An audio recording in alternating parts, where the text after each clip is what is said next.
So we have a date, an official date, 1st of May, there will be a by-election in Runcorn and Helsby.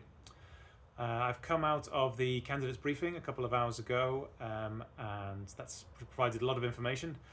So there's a load of other dates that we'll go through. For example, nominations will be open from Monday to Wednesday next week, so I'll get my nomination papers in from then. There was a talk by the returning officer, the acting returning officer I should say, and also there was a couple of serving police officers who were handing out some security tips and who to contact should they be needed.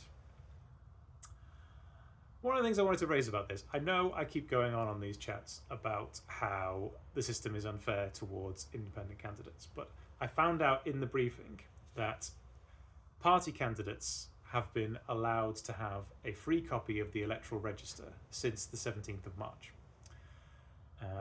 That's because if you're from a party, you become an official candidate when you've announced your candidacy and, in case of resignation, the previous MP has resigned. So that was the 17th of March. As an independent candidate, doesn't matter what you do, you're not a candidate until you've handed in your papers. So the earliest that I can be a candidate will be next Monday. So that means that all the other candidates have had 2 weeks with a free electoral register and basically a head start.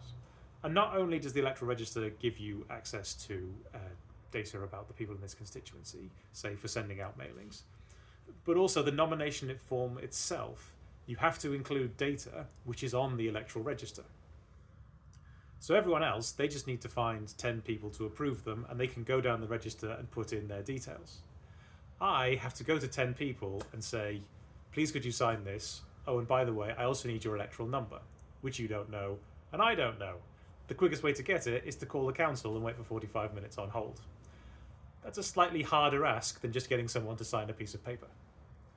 So it's a little bit unfair that they get an electoral roll free before they have done all this, and I can't have one when I actually need one, which is before I've nominated myself. So that's my little complaint for the day.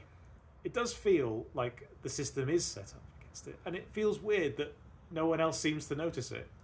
If it's not this, it's the emblems, it's the party funding, it's some of the different forms. It's the whole thing is set up against independent candidates, and it's like nobody notices. But then I dare say the only way you change the rules is through Parliament, and it's full of people who aren't independent candidates. Anyway, that's rant over for today. I'll see you tomorrow. Bye bye.